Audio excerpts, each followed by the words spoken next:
Bills Mafia. On today's Air Raid Hour pregame, we will be breaking down what we expect to see from the Bills today, plus previewing key matchups and handing out our pregame superlatives. But first,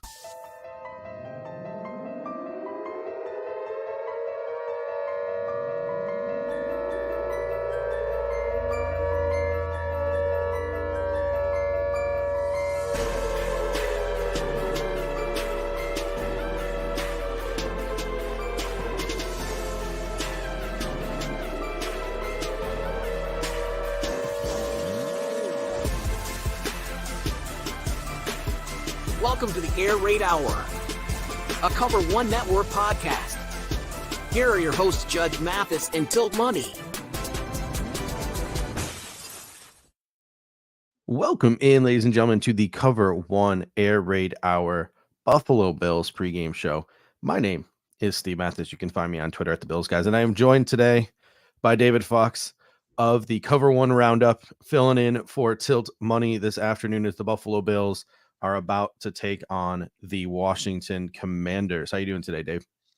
I'm doing great. It's actually about as cloudy and rainy as it seems to be pretty much everywhere else on the East Coast, it feels like. So I enjoy this weather when I don't have to, expect other people on my favorite team to also have to experience this weather. So, it is what it is. But we're doing fine. We're doing great. It's great for me out here in the West Coast. High of 95 today. I'm gonna once this show is over, I'm gonna go turn my sprinkler system on, and I'm gonna watch the Bills game outside for the first time all year. It's been too hot before, so I'm gonna go outside. I'm gonna watch the Bills game outdoors, so my neighbors get to see how crazy I am and get to hear that from across the neighborhood today. But a bunch of comments coming in the comment section early on. Jessica Tennis leading it off saying, "Love that Kingsley Jonathan is getting to play today." Pops Mafia says he hopes that Kingsley Jonathan, gets multiple sacks. Pete Nana comes in and says Kingsley Crosby, no. And then Silas Whittle comes in and says smart move to activate Kingsley. Washington's tackles have struggled mightily in pass protection. So let's just get right into the inactive list for this game. The Buffalo Bills, who had a pretty consistent inactive list for the first 2 weeks of the season, do make their first change of the season, and that is Poona Ford to the inactive list and Kingsley Jonathan to the active list playing today. That probably in large part has to do with the fact that Leonard Floyd is dealing with that ankle injury from last week.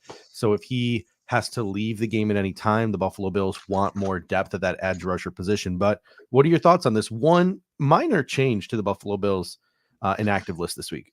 Yeah, I think you kind of nailed it right there.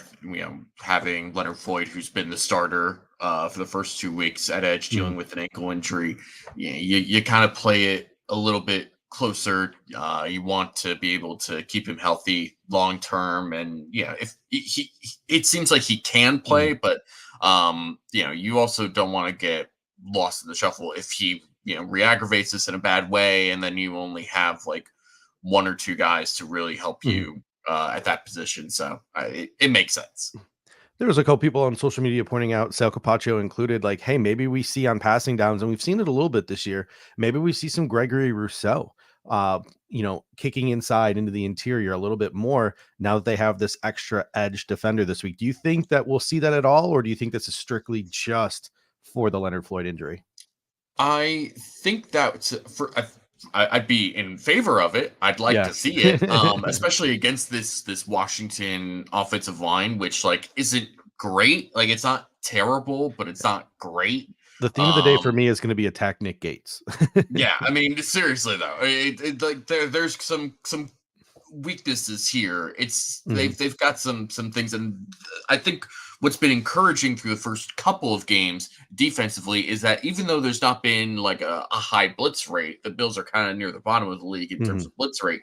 They're still playing a lot of defensive games, doing a lot of stunts and twists and sugaring linebackers into the gaps and making the offensive line really have to think about where everything is coming from. A lot of simulated pressures, which has been a great change of pace. I really love that sort of stuff as opposed to just sort of a Vance Joseph kind of live by the blitz, die by the blitz approach to things. And I think that the more that they're able to play those sorts of games, and Eric mentioned this morning. Going to his Twitter, you can find him talking about the Commanders' third down rate is not great through 2 games, and they give up a high pressure rate. Sam Howell kind of stands in the pocket a little too long, which kind of leads to some of those pressures. So I do think that there is a real opportunity for the Bills pass rush to win up front and really get to Sam Howell early, which might, kind of create some issues with him later in the game.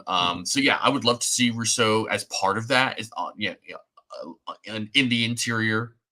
So that's something I would want to see.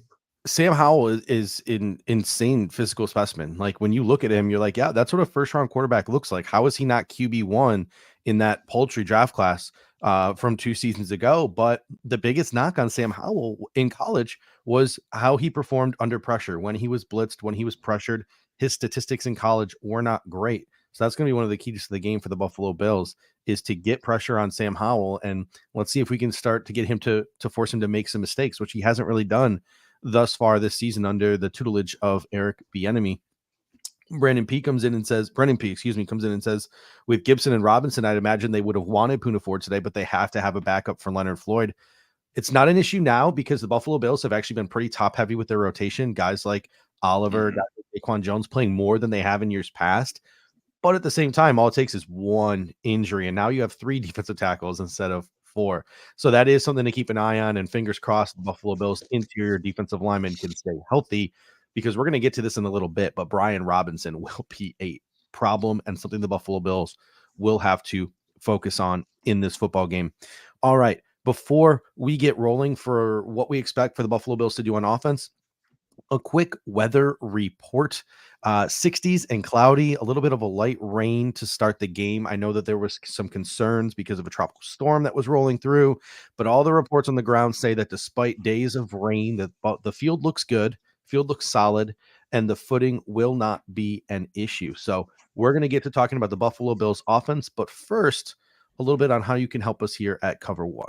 Many people ask us the best way to support us here at Cover One, and that is to sign up to become a Cover One Pass member. That contribution helps give us the access to all the data and information we use to create the content that you love. And I think most importantly, brings you into our community of insiders. It's a great community based on Slack. I know a lot of people don't want to be on social media anymore or be in on those conversations. We bring all of it to you right in our great community of educated fans. And most importantly, you get access to our content creators. Even better than that, everybody loves merch. You get awesome t-shirts, a cool decal, and a letter from the Cover One team signed directly to you. All for $60. That gets you the entire season, next year's free agency and draft. $60. Click the link in the description. Cover One Insider. Become one today. All right. Thank you, Greg. Thank you, Aaron. If you want to support us here in the Air Raid Hour pregame show, I failed miserably and forgot to send out a promo with like a link to the show. So if you guys in the comment section, you guys watching want to support this specific pregame show, hit that little share button at the bottom of your YouTube channel, share it on your socials, text it to family, text it to friend, word of mouth. Anyone who might not be at the Bills game, like your co-host Uber Hansen, enjoying the rainy weather out there in Maryland, they can come on in and they can join us here at the Cover One pregame show. But let's get started with the Buffalo Bills offense versus the Commanders defense. And Dave, I feel like I am going to be repeating this statistic at the beginning of every single segment this year that we do for the Bills offense versus an opposing team's defense.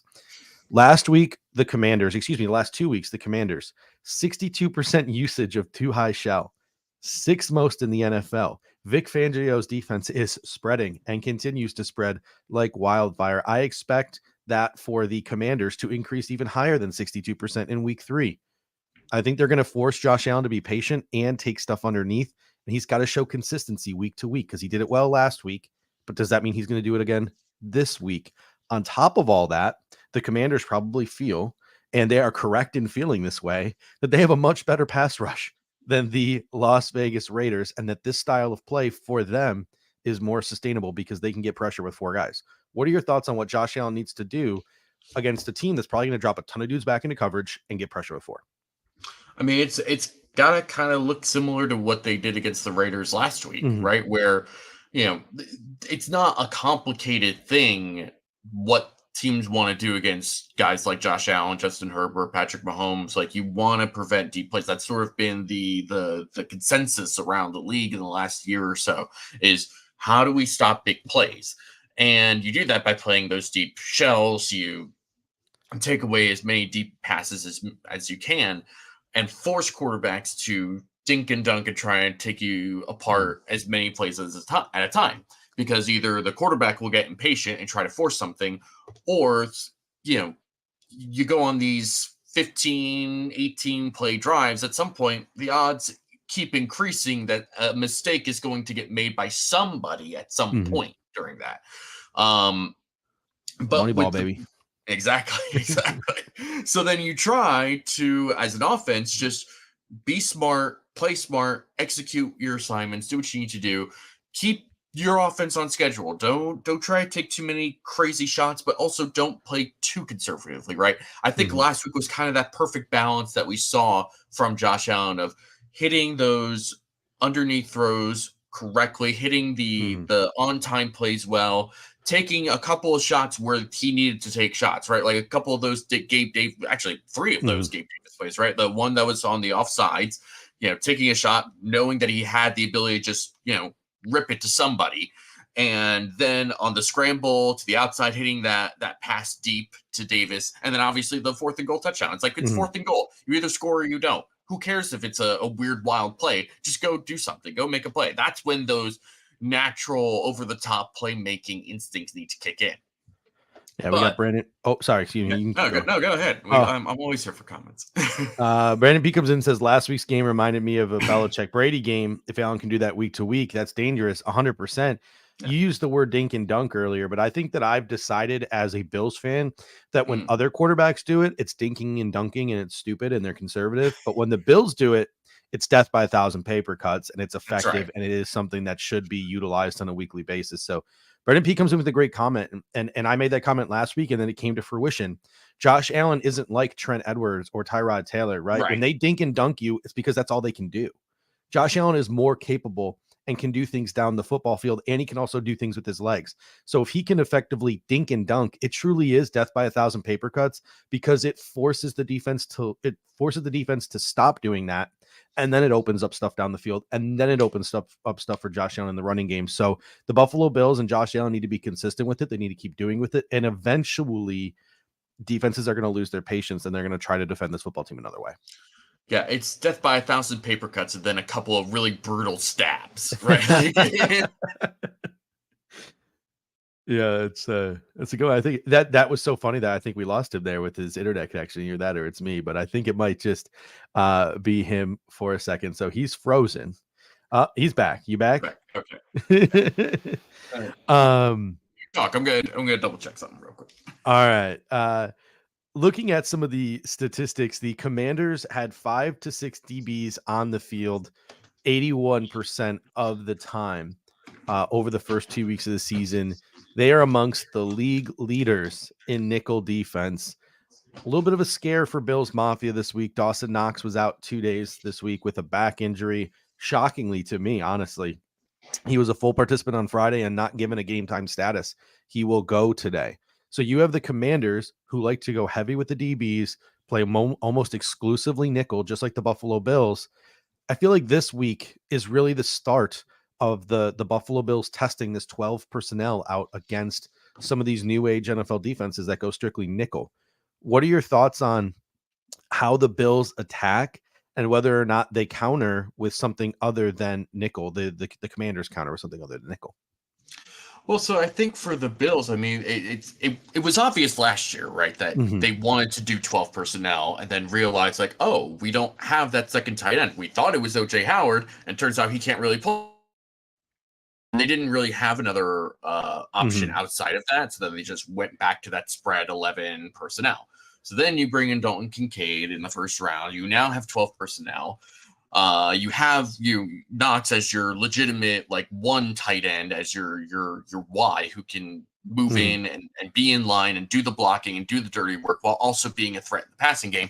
And then you have Kincaid, who is not really there as a blocker at the moment, which is not all that surprising given what he was asked to do at Utah. And his sort of journey throughout college is very sort of weird. If anyone doesn't know Kincaid's like path to the NFL was, it's something else.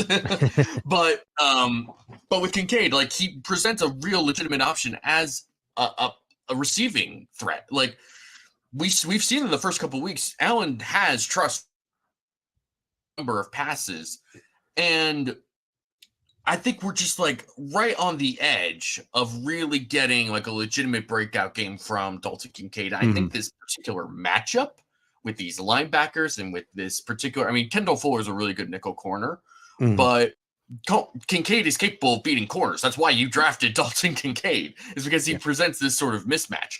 So I think this has the potential for that sort of breakout game from Dalton Kincaid. I hope that's the case. And as for the I mean, it really comes down to how well can their corners play outside and force everything to come sort of towards the middle. And then how do they control the pass rush, right? Because they've got a great defensive line. Talked all about it this week, right? Like Jonathan Allen, Daron Payne, Chase Young is starting to come into his own a little bit. Montez Sweat is getting there, is really there. I mean, he's a solid player. But with them, it's going to be, you need to get the pressure and finish, because otherwise Josh Allen is going to make you pay, as we've seen him do to many teams many times.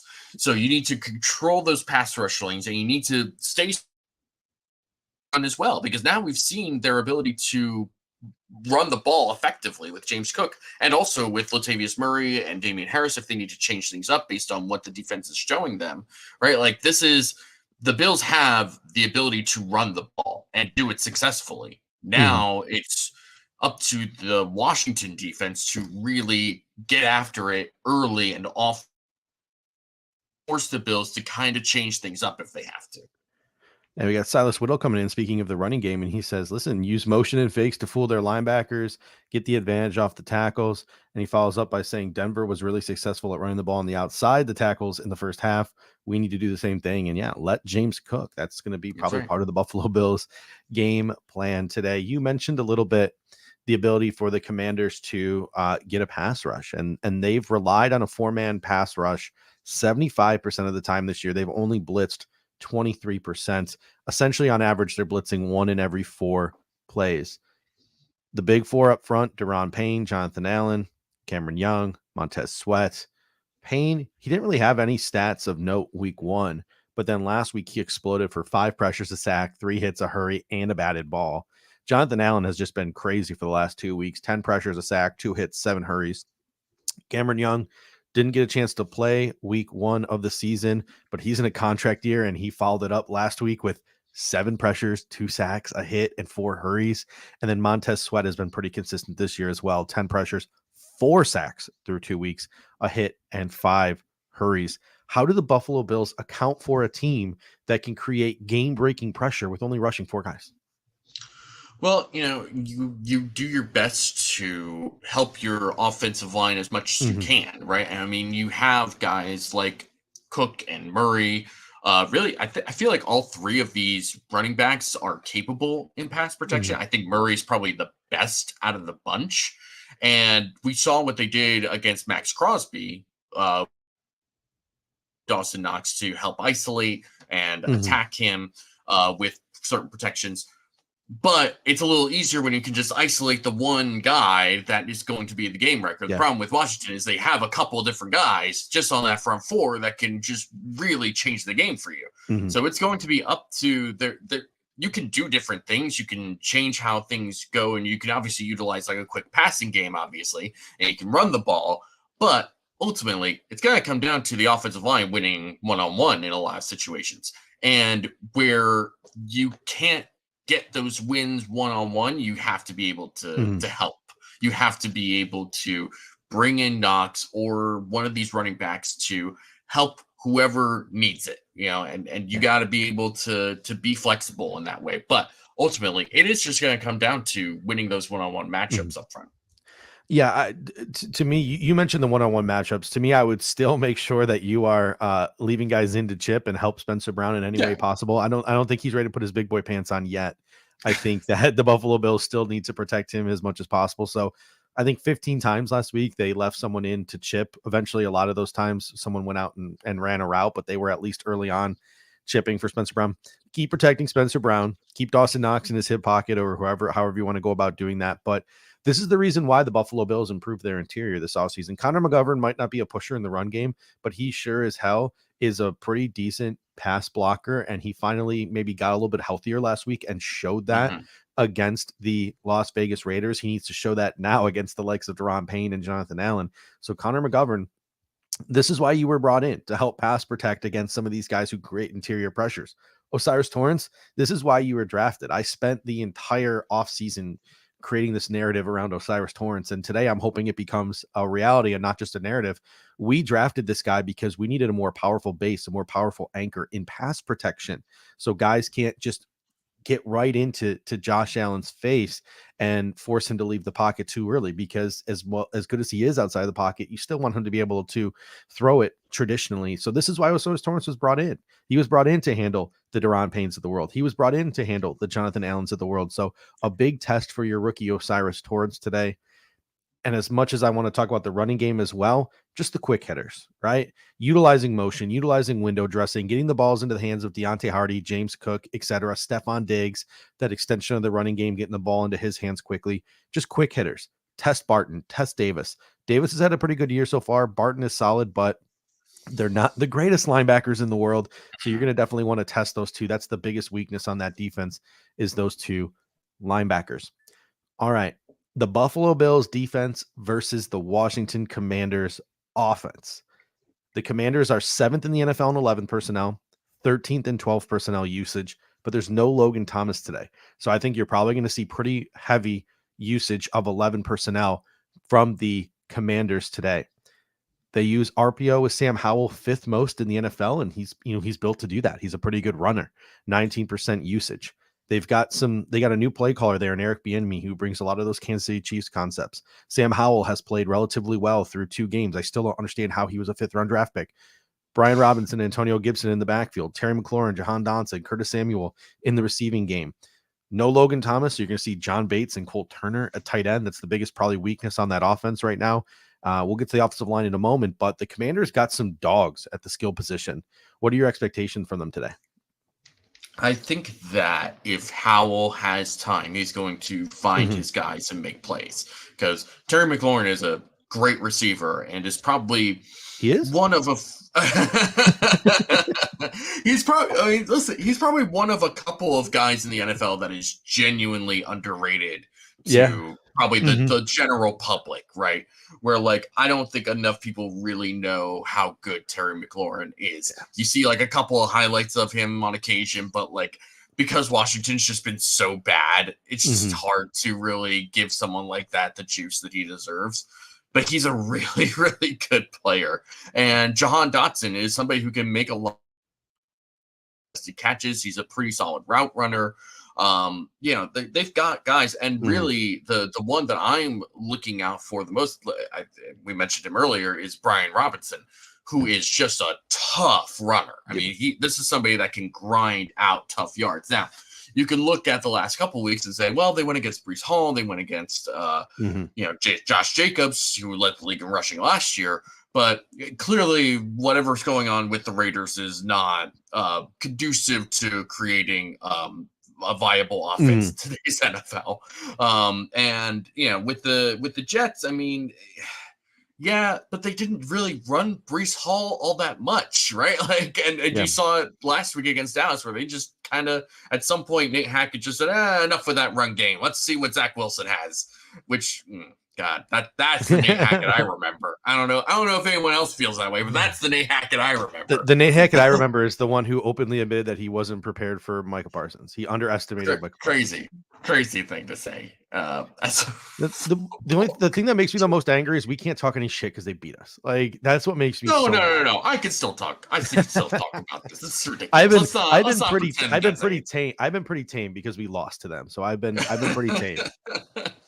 But I mean, with Robinson, I mean, he just brings that style of running that is gonna grind on a lot of defenses over time, right? I mean, people talk about it, body blows over time. It's a real thing that happens in games, in the game of football. It's a very, very real thing. So you need to be able to create as many hits as you can, right? If they can deliver body blows, so can you, right? Like you can do this as well on defense, where you right off the bat last week, right?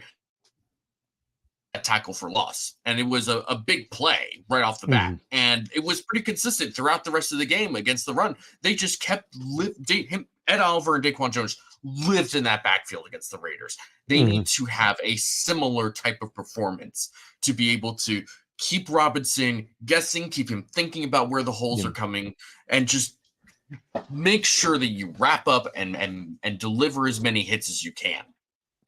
I mean, Brian Robinson, 18 carries for 87 yards and 2 touchdowns last week per SAS. The Commanders, 40% of the time, they run into a light box. So if you show them a light box, they're going to run into it. 8th most in the NFL. And they're also not shy about tipping their hand. When Brian Robinson out there, he's a runner. When Antonio Gibson's out there, he's a pass catcher. So that might change this week. But that is what it has been through 2 weeks. Unlike the Raiders, the Commanders, they do their damage out of 11 personnel. You don't need to fear that they're going to go heavy. Like, they're not going to bring a fullback out there. They're not going to bring a tackle extended out there. Maybe they do a little bit differently this week because Logan Thomas is out. But you really don't need to worry about them going heavy going into 21, 22, 23 personnel. It's another big test, I think, for Terrell Bernard, too, because 51% of the plays, this is a Kansas City Chiefs, Eric Bieniemy offense, 51% of the plays, they use motion. So Terrell Bernard, who is the green dot, the communicator on that defense, he's going to be put into conflict. So that's going to be a really big task for the Buffalo Bills. All of that motion, all of that movement pre-snap, and then having to stop a running back like Brian Robinson. Yeah, I think that that's going to be the focus for me, right? That has to be the number one focus, because I think if you allow them to run the ball consistently, have them set up play action, then you're going to give Sam Howell what he wants. And what he wants is to stand in the pocket and deliver the throws and not be pressured. And when you allow them to do that, then they have the playmakers on the outside to make those plays as well. So key on the run first. Expect your corners and your DBs to hold up if and when they decide to throw. But, you got to be able to take away the run game against this Washington team. I am totally fine with the idea of having Sam Howell try and beat this Buffalo Bills defense. This is a young quarterback who only has a couple of starts under his belt. Sean McDermott has been pretty good, historically speaking, against young quarterbacks. He knows how to confuse them, how to get them frustrated. And again, going back to what Eric said earlier, this is not a good team on third down. Even though they have 2 wins, this is not a good team on third down offensively.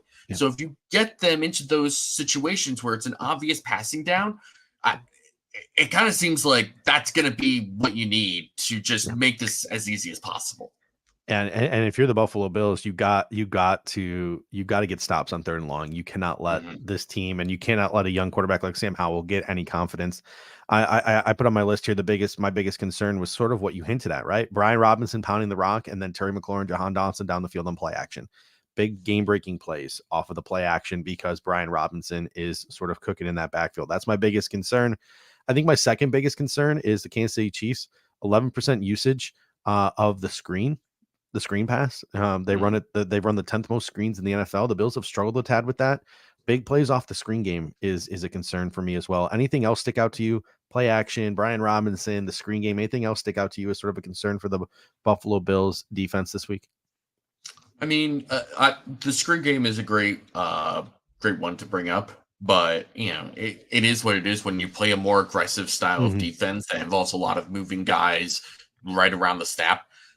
You're going to be a little bit more susceptible to the screens, but it also, requires that the screen has the right timing and the right placement, all that fun stuff. So, I mean, I think that pretty much that this is a pretty solid matchup to kind of gauge what the Bills are going to be capable of defensively before they start hitting like the real big dogs like Miami, right? Like where, it's going to be a lot tougher. Yeah. Looking at the Commanders' offensive line from left to right, it's Charles Leno, Sadiq Charles, Nick Gates, Samuel Cosme, Andrew Wiley. Had a couple of people commenting early about how the tackles for the Washington Commanders have been susceptible to a pass rush the last couple of weeks. That's something to keep an eye on. If you are a Buffalo Bills fan, you want to make sure that you're getting pressure off the edge. You're getting pressure with 4. But to me, I look at Sadiq Charles. I look at guys like Nick Gates. To me, my game plan is just like last week. Attack the A gap. I love to see Terrell Bernard and Matt Milano utilized in the blitz game. I would love to see Gregory Rousseau sort of as a zero tech lined up right over the center, or Ed Oliver as a zero tech lined right over the center. I think pressure from the interior, from linebackers and from defensive tackles are going to be huge in this football game. Make Sam Howell uncomfortable. I mentioned it at the top of the show. I don't have the statistics in front of me, but the biggest knock on him and the reason why he dropped to the 5th round was a lot of people noted that his statistics in college against pressure were not great. Yeah, I mean, every quarterback is going to be worse under pressure, right? Like that's just a natural thing that you would expect. But there are other quarterbacks that are able to elevate their game beyond just like you're always bad against pressure, right? Like guys like Mahomes, Allen, Burrow, everyone, Brady, all these types of guys, they all know how to beat pressure at some point during a game, right? But other guys are just going to struggle when the answers aren't always right there in front of them. And when they are uncomfortable and they have to get out of rhythm or create something on their own, then it starts to kind of fall apart. And I think that's sort of where Sam Howell is at as a quarterback, where if you put him in the right position, he's going to he's going to deliver some nice throws. He's going to make some good plays. But if you get him uncomfortable, if you're able to confuse him and have him hold on to the ball, then you're going to be able to kind of see him fall apart a little bit and not be nearly as consistent as he's been. We've got our first troll of the season in the comment section, by the way, and Holtz Lex Park. He says, regression, Josh Allen can't handle pressure. I don't mind trolls, but I at least like my trolls to be intelligent. He says here that regression, Josh Allen can't handle pressure. Last week under pressure, Josh Allen was 5 of 7 for 33 yards, 2 touchdowns, no interceptions. Last week when can't handle the pressure. Can't handle the pressure, Steve. Last week when blitz, Josh Allen was 9 of 11 for 94 yards, 2 touchdowns, and no interceptions. So if you're going to troll, at least be good at it, Holt Lex Park. But I wish you nothing but the best today in your endeavors. And so everyone take a note from Thomas here and smash that like button. We really appreciate that. And check out Buffalo Late Night as well on Thursday nights. Thomas does a great job. Always brings on some great guests, including people like me every once in a while. So I that was the most narcissistic thing I've said today. He brings on great guests, except how about this? We'll go the other way with it. He brings on great guests every week, except for the times he brings on me. That's when you can tune out. There we go. I'll just shit on myself. There we go. All right, so that makes up for it. All right, so special teams. I think the Buffalo Bills have somewhat of an advantage this week. I thought last week the kickers were even because Carlson was a good kicker, but Tyler Bass is better than Joey Sly. Joey Sly 4 of 6 in the season, not the worst kicker in the world. I think Tress Way is better than Sam Martin. I think the Buffalo Bills still need to have some kinks to work out in the punting game, but they're working on it. The big story for special teams, I think, this week is Jamison Crowder revenge game, because he could be the one returning punts for the Washington Commanders this week. Are you concerned at all about the Jamison Crowder revenge game aspect of the punt returning? What's he getting revenge on? The fact that he didn't play because he was injured, like he always is. Like, I don't know. Here's the actual story with Washington special teams. The long snapper that they traded up for is bad. He is not good at what he does, and that's a problem when you, first of all, drafting a long snapper. That's doing the most. Like you're trying. That's a very like pick me kind of behavior. But then to trade up for a long snapper is insane in my mind. And to then do all that and then have him not be good. That's rough. Ron Rivera, Sean McDermott, they're buddies, obviously, from Sean McDermott's time in Carolina. Do you think there's any chance Ron Rivera just walked up to Sean McDermott pregame and was like, hey, like sometimes back in the day in Little League, we had all-time quarterbacks. You want to just do, all-time long snapper and just let Reed snap for both teams. He needs to earn his paycheck. He only does this like 5-6 times a game. Let's just double it. Let's make him earn his paycheck. Yeah, that's definitely. I can't believe I forgot to put that in my show notes because I did see that earlier this week. That's definitely an interesting note in terms of the Washington Commanders. All right, so in a moment we're going to get to our pre-game superlatives, but first, this show is brought to you by Picasso's Pizza. 4 great locations in Williamsville, West Seneca, Lancaster, and Blaisdell.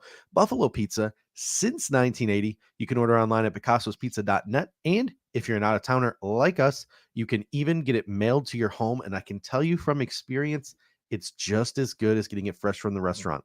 Again, that is picassospizza.net. Dave, how is the pizza game down in Florida? Because I'll tell you what, it's not very good here in Arizona. So I love every once in a while when I have some spare change, because it does get a little pricey. I always love getting some Picasso's pizza delivered here out west.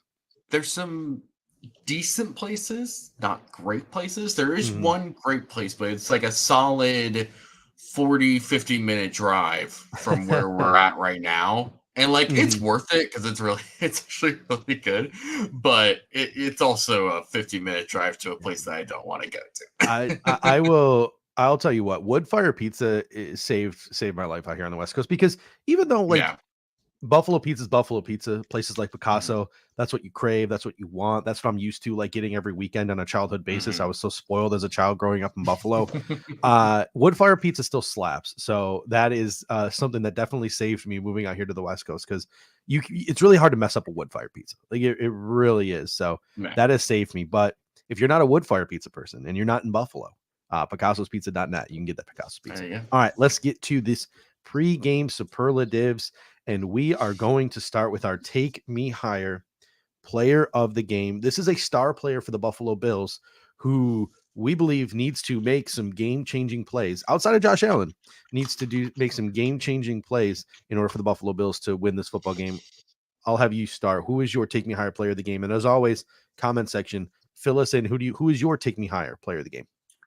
I'm gonna go with James Cook, who had a great game last week, over 100 rushing yards, a couple extra yards as a receiver. I think if they establish him early on and have him be a legitimate threat early on, open up things for this offense, and it's going to make things so much easier for Josh Allen, right? Like, that's the sort of thing. Josh Allen can do the incredible. Josh Allen can do the seemingly impossible at times. But he doesn't have to if you just make it a little bit easier for him, right? Like, just make things a little bit easier. I think James Cook is going to be a big part of that. It's going to help slow down that pass rush. It's going to just allow them to open things up a little bit better. So James Cook is going to be my pick for the Take Me Higher.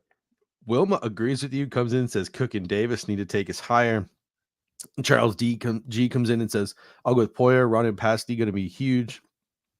Ryan Jack comes in and says Micah Hyde. Brendan P says Mitch Morse has got to take us higher this week. I'm with Jessica Tennis here. I'm going with Ed Oliver. Nick Gates, I think, is the biggest weakness on that Commanders offensive line. I would exploit him. I would put immense pressure on Sam Howell up the middle, force him out of the pocket, make him feel uncomfortable, make him throw with hands in his face. He's already had some issues with batted balls this season. Force mistakes if you're the Buffalo Bills. That's what you want to do. He hasn't turned the ball over yet, but that doesn't mean he won't turn the ball over. He's a young quarterback. You mentioned, Sean McDermott has had some success against young quarterbacks. So I'm going with Ed Oliver, but really just pressuring the middle, whether it's Ed Oliver, Daquan Jones, or Gregory Rousseau, or Terrell Bernard, or Matt Milano. Get pressure up the middle for Sam Howell out of the pocket. That is my Take Me Higher player of the game, and my Take Me Higher strategy, I guess I would say, for this football game. Up next is our wild card player of the game. This is a surprise player who could step up and help the Buffalo Bills win this football game. Who do you got as your wild card player of the game? And obviously in the comments section, hit us up with your wild card players. Roy Collins already comes in and says Jordan Phillips, 2 sacks. So that's his wild card player of the game. I do like the Jordan Phillips pick. I am going to go with a defensive lineman, and it's going to be Kingsley Jonathan. I think if Kingsley Jonathan played well for this team last year. Kingsley Crosby. That's Kingsley Jonathan played well for this team last year. It's a big reason why he's on this team this year, right? So I think that if he's able to, in his, whatever it is, whatever couple plays he's in, and maybe more than a couple plays, if he's able to make an impact, I mean, this team likes to rotate their defensive linemen. Like you said, it's been a little bit more top heavy than it has been before, which is fine. I'm okay with that. But if you're able to make those impacts in the limited reps that you have, we saw it last year. I mean, that Chicago game to me still sticks out to me for Kingsley Jonathan, where he made a couple of plays on that defense that were really important in that game. So I think that Kingsley Jonathan is going to be my wild card pick. Got a bunch of people coming in with wild card picks. Obviously, Roy Collins with Jordan Phillips. Pops Mafia said Tim Settle revenge game. It's always important to note revenge games. So Pops Mafia comes in Tim Settle revenge game.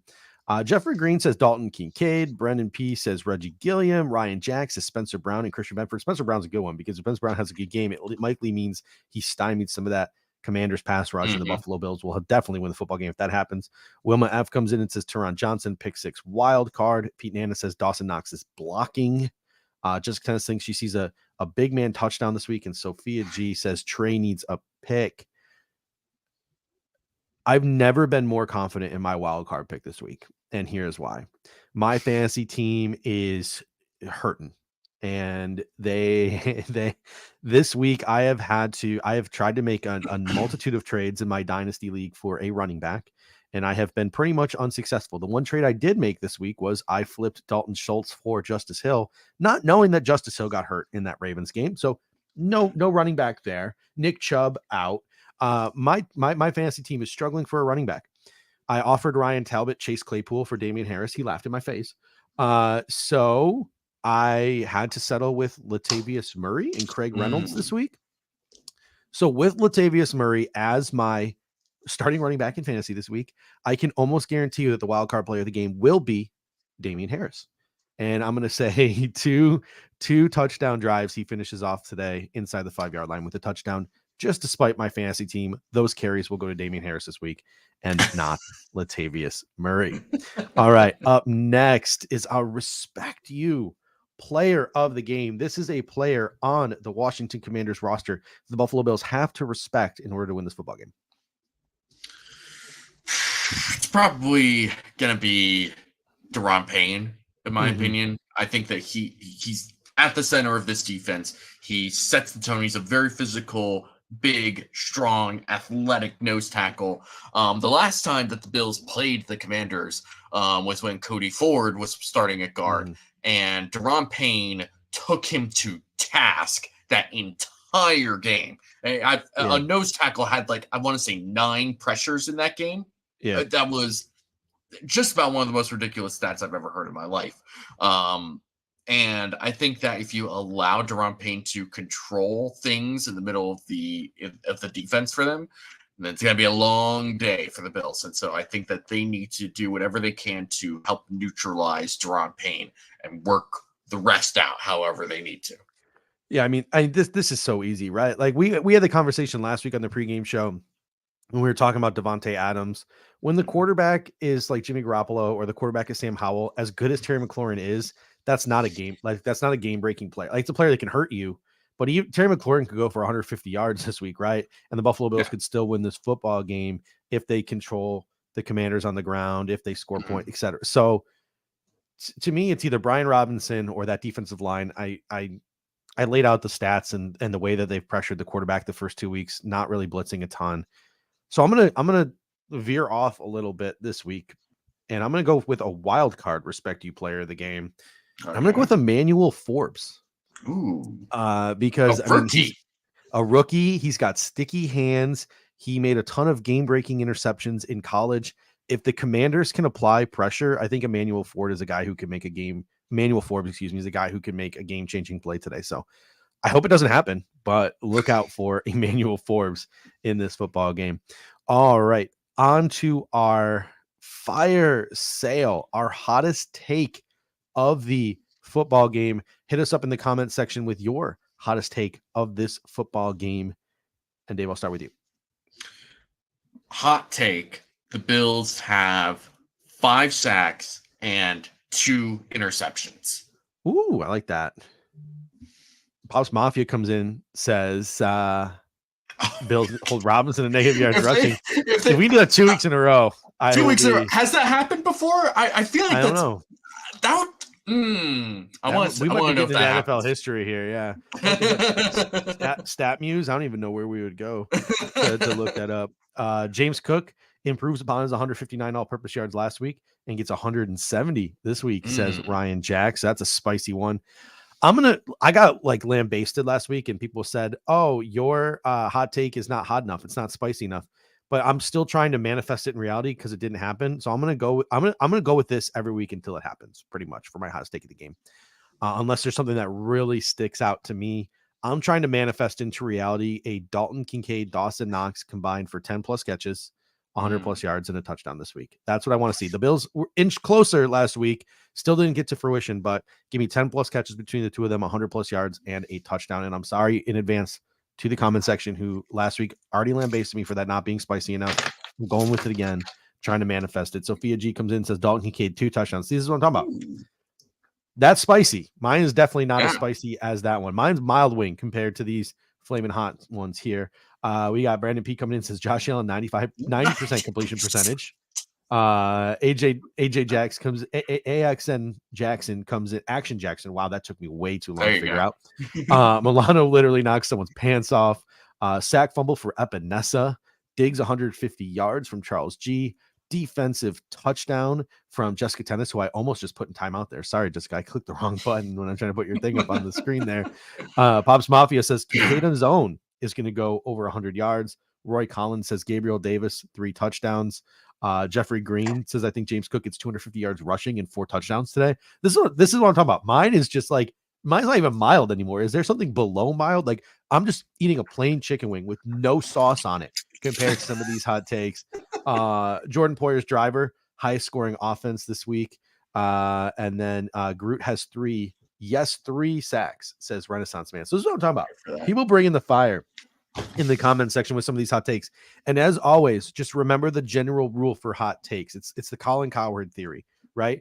If you're right, you screenshot it and show everybody. If you're wrong, you forget you ever said it and you just block or mute whoever tries to bring it up.